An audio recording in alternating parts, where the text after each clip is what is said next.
حضرت بایزید بستامی کہتے ہیں میں نے حق معاف کروا لیا اپنی ماں سے کہ ماں تیرے حق ادا کروں یا اللہ کے حق ادا کروں، تو مجھے اپنے حق معاف کر دے، میں اللہ سے اپنے حق معاف کروا لیتا ہوں، اپنی اللہ کو راضی کر لیتا ہوں۔ جنگلوں میں گھومتے رہے، 12 سال بیت گئے، ایک دن دوبارہ آئے، بستان کی سمت سے گزرے، خیال آیا چلو ماں کو سلام کر جاؤں۔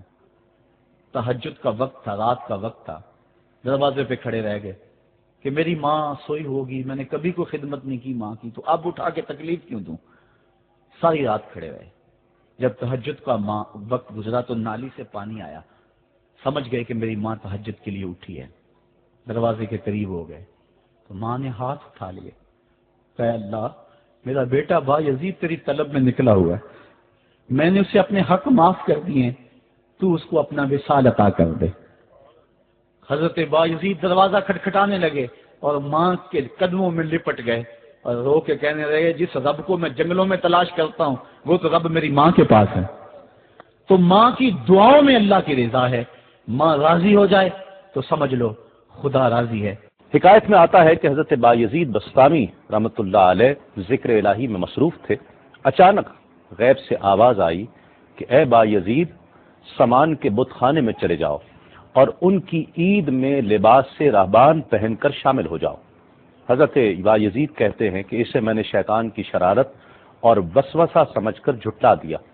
لیکن بار بار یہی اشارہ کیا گیا تو میں سامان کے بت خانے میں جا کر ان میں انہی کا لباس پہن کر بیٹھ گیا۔ لوگ جمع ہو رہے تھے، کچھ دیر بعد ان کا بڑا راہبان وہاں پہنچ گیا، سب لوگ اس کا باز سننے کے لیے ہمتن گوش تھے۔ بہت دیر تک وہ بڑا راہبان کچھ نہ بولا تو ایک راہبان کھڑا ہوا اور اس نے بڑے راہبان سے سوال کیا کہ کیا ہم آپ کی حکمت بھری باتیں سننے کے لیے آئے ہیں، آپ کچھ کہتے کیوں نہیں ہیں؟ اب بڑے راہبان نے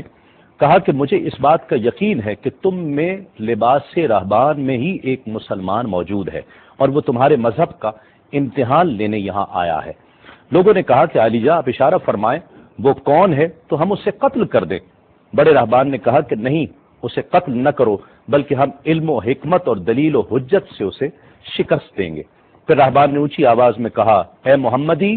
یعنی اے مسلمان، تجھے حضرت محمد صلی اللہ علیہ وآلہ وسلم کی قسم ہے، تم جہاں بھی ہو کھڑے ہو جاؤ تاکہ ہم سب تمہیں دیکھ سکیں۔ حضرت بایزید فرماتے ہیں کہ میں کھڑا ہو گیا، زبان پر ذکر الہی جاری تھا۔ تب بڑے راہبان نے کہا کہ میں تم سے کچھ سوالات کروں گا، اگر تم نے اس کے جوابات دے دیے تو ہم تیرے تابع ہو جائیں گے، اور اگر تم جوابات دینے سے عاجز ہوئے تو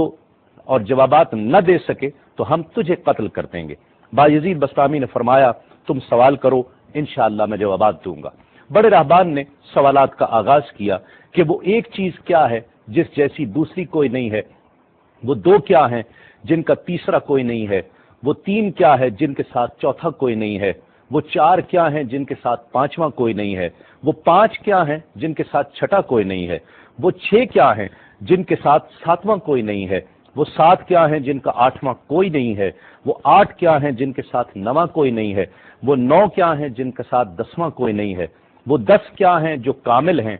اور 11 کیا ہے، اور 12 کیا ہیں، اور 13 کیا ہیں، اور 14 کیا ہیں جو اللہ سے باتیں کرتے ہیں۔ اور بتلاؤ کہ وہ کیا چیز ہے کہ جو بغیر روح کے دم لیتی ہے، اور وہ قبر کون سی ہے جو صاحب قبر کو لیے پھرتی ہے، اور وہ پانی کون سا ہے جو نہ آسمان سے آیا اور نہ زمین سے نکلا۔ اور بتاؤ وہ چار چیزیں کیا ہیں جو نہ جن ہیں، نہ آدمی، نہ فرشتہ، اور نہ وہ باپ کی پشت سے ہیں اور نہ ماں کے شکم سے ہیں۔ اور بتاؤ کہ سب سے اول زمین پر قتل کس نے کیا،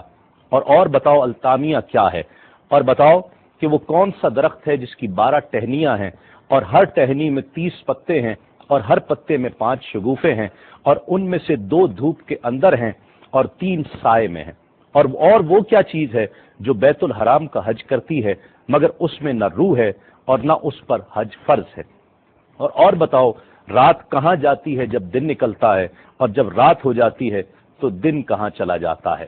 یہ سوالات کر کے راہبان خاموش ہو گیا۔ حضرت بایزید بستامی جو اب تک بڑے سکون اور تأمل کے ساتھ سوال سن رہے تھے، فرمایا سوالات ختم ہوئے یا اور بھی کوئی سوال ہے؟ راہبان نے کہا بس ان سوالات کے جوابات دو۔ حضرت بایزید بستامی فرماتے ہیں کہ اگر میں ان سوالات کے جوابات دے دوں تو کیا رسولullah صلی اللہ علیہ وسلم پر ایمان لے آؤ گے؟ رہبان نے کہا کہ ہاں، اگر تم ان سوالات کے جوابات دے دو تو ہم سب مسلمان ہو جائیں گے۔ حضرت بایزید بسطامی نے فرمایا تو سنو، وہ ایک کیا ہے جس جیسا دوسرا کوئی نہیں، وہ اللہ رب العزت کی ذات پاک ہے، اور جو دو ہیں تیسرا ان کے ساتھ کوئی نہیں، وہ دن اور رات ہیں، اور جو تین ہیں جن کے ساتھ چوتھا کوئی نہیں، وہ عرش، کرسی اور قلم ہیں، اور جو چار ہیں پانچواں ان کے ساتھ کوئی نہیں، وہ اللہ کی چار کتابیں توریت، زبور، انجیل اور قرآن مجید ہیں، اور جو پانچ ہیں چھٹا ان جیسا کوئی نہیں، وہ مسلمان پر پانچ فرض نمازیں ہیں، اور جو چھ ہیں وہ 6 دن ہیں جن کے لیے ارشاد ہوا وَلَقَدْ خَلَقْنَا السَّمَاوَاتِ وَالْأَرْضِ وَمَا بَيْنَهُمَا فِي 6 أَيَّامٍ، اور 7 جن کے ساتھ 8واں کوئی نہیں، وہ 7 آسمان ہیں، اور جو 8 ہیں جن کے ساتھ 9واں کوئی نہیں، وہ عرش عظیم اٹھانے والے 8 فرشتے ہیں، اور جو 9 ہیں 10واں ان کے ساتھ کوئی نہیں، وہ 9 افراد کا گروہ ہے جنہوں نے زمین پر فساد کیا، جن کی اللہ نے قرآن مجید میں خبر دی ہے، اور جو 10 کاملہ ہیں وہ 10 فرائض ہیں جو مکہ معظمہ میں حاجیوں پر واجب ہیں جبکہ وہ حرم میں موجود ہوتے ہیں، اور 11 وہ حضرت یوسف علیہ السلام کے 11 بھائی ہیں جن کا تذکرہ قرآن مجید نے کیا ہے، اور 12 مہینے ہیں 1 سال کے، اور جو 13 ہیں وہ 13 حضرت یوسف علیہ السلام کے خواب ہیں، اور جو 14 ہیں وہ 14 جو رب سے کلام کرتے ہیں، وہ 7 آسمان اور 7 زمینیں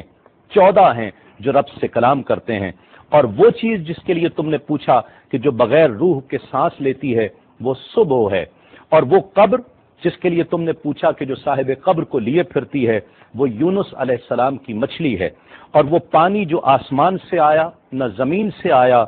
وہ شیشہ ہے جس میں بلقیس نے حضرت سلیمان علیہ السلام کے پاس گھوڑے کا پسینہ بھیجا تھا، اور وہ 4 جو نہ باپ کی پشت سے ہیں نہ ماں کے شکم سے ہیں، ان میں سے ایک حضرت اسماعیل علیہ السلام کی جگہ قربان ہونے والا دمبا ہے، دوسری حضرت صالح علیہ السلام کی اونٹنی ہے،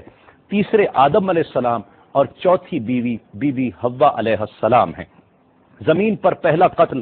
قابیل نے کیا، التامیہ قیامت کا دن ہے جس دن حساب و کتاب ہوگا، اور وہ درخت جس کے لیے تم نے پوچھا کہ جس کی 12 ٹہنیاں، ہر ٹہنی پہ 30 پتے، ہر پتے میں 5 شگوفے ہیں جن میں سے 2 دھوپ میں اور 3 سائے میں ہیں، وہ 1 سال ہے جس کے 12 مہینے ہیں، ہر مہینے میں 30 دن ہیں، 5 شگوفے 5 نمازیں ہیں، اور وہ 2 دھوپ میں ہیں 3 سائے میں ہیں، اور وہ جو چیز جس کے لیے تم نے کہا کہ طواف کرتی ہے کعبے کا، نہ اس میں روح ہے نہ اس پر حج فرض ہے، وہ نوح علیہ السلام کی کشتی ہے،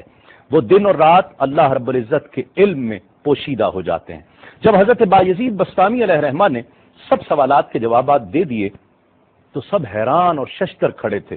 بایزید نے فرمایا تم نے مجھ سے اتنے سوالات کیے، میں تم سے ایک سوال کرتا ہوں، بتلاؤ جنت اور آسمان کی کنجی کیا ہے؟ سب کو جیسے سانپ سونگھ گیا، کوئی جواب نہیں ہے۔ کہا کہ ہم جواب دینے سے عاجز ہیں۔ حضرت بایزید رحمت اللہ علیہ فرماتے ہیں کہ میں بتاتا ہوں آسمان اور جنت کی کنجی کیا ہے، خدا کی عزت کی قسم وہ لا الہ الا اللہ محمد الرسول اللہ صلی اللہ علیہ وآلہ وسلم ہے کہ یہ کلمہ پاک آسمانوں کی اور جنت کی کنجی ہے۔ بس آپ کا اتنا بیان کرنا تھا۔ حکایت میں آتا ہے کہ سب کی زبانوں پر کلمہ جاری ہو جاتا ہے، بت توڑ دیے گئے، اور جتنے وہاں پر موجود تھے سب ایمان لے آئے اور دائرہ اسلام میں داخل ہو گئے۔